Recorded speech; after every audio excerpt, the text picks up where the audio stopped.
What's going on, guys? JSGC here, back again with another Man City reaction video. Today we're going to be reacting to Man City's 2-0 win at home against Everton, which for now has sent Man City top of the Premier League. Bournemouth dropping points away from home against Crystal Palace. Topsy-turvy game. They were 2-0 up Bournemouth in that game, and that game ended up finishing 3-3 thanks to a late equaliser from Crystal Palace. Means Man City have leapfrogged Bournemouth and gone first up until Arsenal playing today against Fulham. So if Arsenal lose against Fulham whilst I'm recording this video, then Man City will stay over Arsenal. If Liverpool end up dropping points tomorrow in their game against Man United at Anfield, then that would keep us above Liverpool, and Tottenham Hotspur, if they drop points as well tomorrow, would keep us above them. So there's lots of ifs and buts. We're right now top of the Premier League, and quite frankly, we'll take that. We'll take that every day of the week. Now, I spoke about in my preview about the importance of Man City making progress on last season. We were 1-0 up against Everton last season. We went on to drop points on, I think it was on Boxing Day, at the Etihad. And it's important that we look at results that we were disappointed with, and that was one of the games that we were disappointed with last season. We look towards this season and we look to make progress. So, first half we struggled. Everton had a couple of good opportunities. Beto missed a couple of good opportunities. City missed a couple of good opportunities themselves. Savinho missed a good opportunity. We saw Haaland hit the crossbar. Doku missed a very good opportunity in the latter parts of the first half. We saw Nunes go close with an effort that went just wide. I think it was O'Reilly went close with an effort as well. There were opportunities there in the first half for both sides, and neither side were being clinical. And this game was always going to be decided on either side finding their clinical edge. And I'm pleased to say that Man City managed to find more of a clinical edge in that second half. A couple of well-taken goals from Erling Haaland. First ball, a good dinked ball across from Nico O'Reilly, and a good header into the ground makes it so difficult for goalkeepers to be able to make saves. And I've said in my preview, and I'm going to continue with what I said in my preview, that I think Jordan Pickford's a good goalkeeper, and it'll take a good effort to be able to score past him. You're going to put City with opportunities. It's got to be a good shot to be able to beat him. It's not going to take a tame effort. It's got to be a good effort on goal to be able to beat a goalkeeper as good as what Jordan Pickford is. And Erling Haaland did everything right with his header. A good dink ball from Nico O'Reilly, and a good bit of end product there from Manchester City. Then we saw Doku come off, and Savinho switch sides from the right to the left. Savinho not had any luck on that right-hand side, managed to grab himself some end product, getting an assist. So congratulations there to Savinho. Hopefully he can use that as a little pedestal now to start to build his confidence and start to get more goals and assists for Man City. Erling Haaland with a well-taken goal. Tarkowski, because he's such a big frame, right in front of Jordan Pickford's eye line. He can't get down. It's not in the corner, the shot from Erling Haaland. It's a very savable shot if Tarkowski isn't there to make the block. He can't make the block. It goes through him, and because it goes through him, Pickford can't see it till late. He can't get down quick enough to make the save. A good low effort from Erling Haaland, and this shows the advantage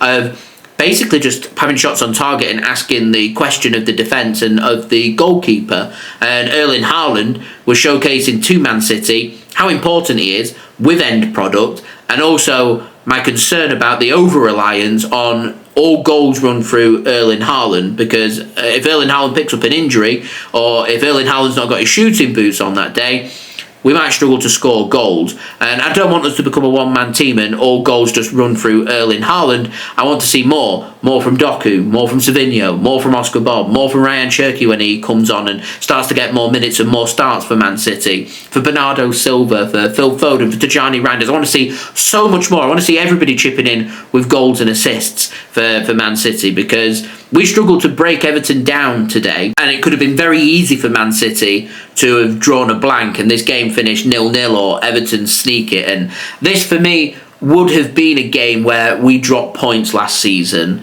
Man City this season, though, persevered, found their clinical touch, scored a goal, and continued to build on that, and got that all-important killer 2-goal cushion. And I said in my stream, and I'm going to say it on my reaction video, I don't know about you guys, and I love Edison to bits. His distribution is absolutely sensational, the best I've ever seen from a goalkeeper. I, however, didn't take a lot of assurance from his ability to keep shots out.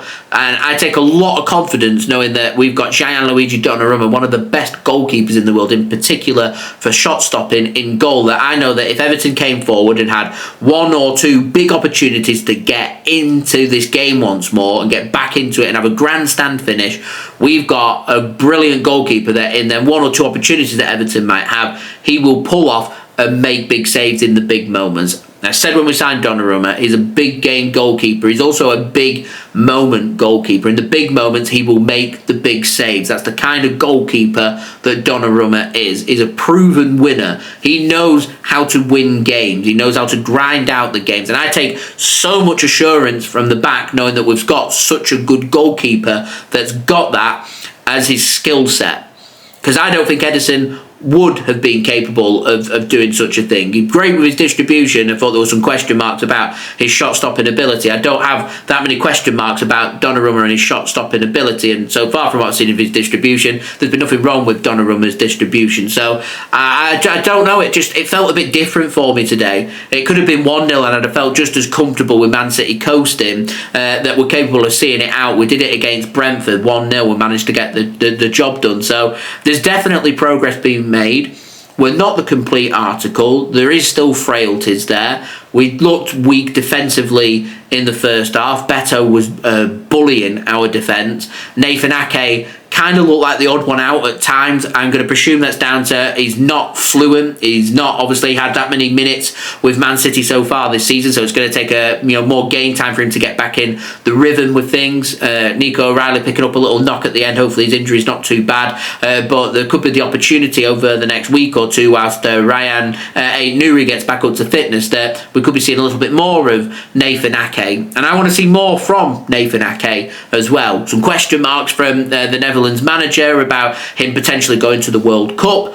That should be spurring Nathan Ake on, that when he gets given the opportunity at City, and every player that's in the first team squad will get their opportunity at some point, you've just got to be patient, but when it comes, you've got to grab it with both hands, and Nathan Ake's got to do that in this moment, because if he doesn't, and he ends up not getting many more minutes and starts for City between now and January, I can't see Man City doing loads of business in January, but I can see a couple of our players looking at the potential of going to the World Cup who think that they either want to go to the World Cup and not in the squad, or players that should be in the squad who are not currently in the squad because of game time and contemplating their future. And Nathan Ake falls under that bracket. So these next few months are very important for Nathan Ake. He looked a bit rusty in that first half, looked better in the second half. I suspect we're going to see more of him over the next couple of weeks, and hopefully he can go from strength to strength, because he's a quality defender at the end of the day, and I have every belief that Nathan Ake can continue to go from strength to strength, and he can be just as impressive as what we've seen from Ake, and how important he was during Man City winning the 4 in a row, how important he was during our treble winning season and seasons before that. Nathan Ake, there's a quality player there. Just got to keep himself injury free. He's been working on that. He's injury free. He's going to get his moments, put in the performances, and I'm sure he'll go from strength to strength. And I'm sure he'll be perfectly fine at Man City with the moments. We'll see what does happen. But overall, a good, hard-fought, grinding 3 points. We're top of the league. We'll see how everybody else does. And, we can turn our attention now, rather than thinking about our next Premier League game next weekend, a difficult one, another game where we can see how much progress is being made when we go away from home against Aston Villa. Won't be an easy game at all. One of the most difficult away days you can go to, really, at Villa Park. We've got a big away day on Tuesday evening. Very tight turnaround between now and Tuesday evening for our game where we take on Villarreal away from home in Spain in the Champions League. 4 points from 2 games for City so far. We've got the opportunity to go to Spain if we can pick up a big 3 points, 7 points from 3 games, and potentially it might not be top of the Premier League by then, but certainly right up there. We're making progress, and we're looking good for where we want to be, and we're getting towards, in the next couple of weeks, where Man City started to have that big dip in form from last season. So we'll see what does happen. It's all about player fitness and player form, and at the moment, I feel good. Don't know about you guys.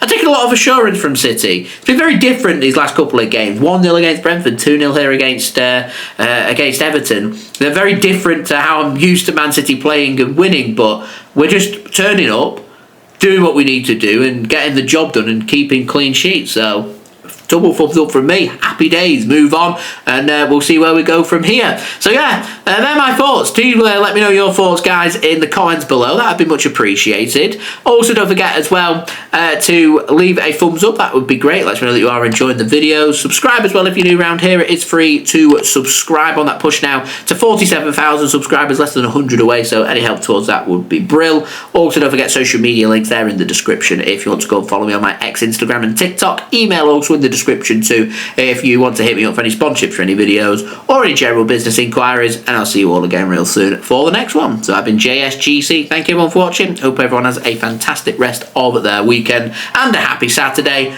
3 points for Manchester City. Home win against Everton. Progress being made. Good stuff. Peace. Ciao for now.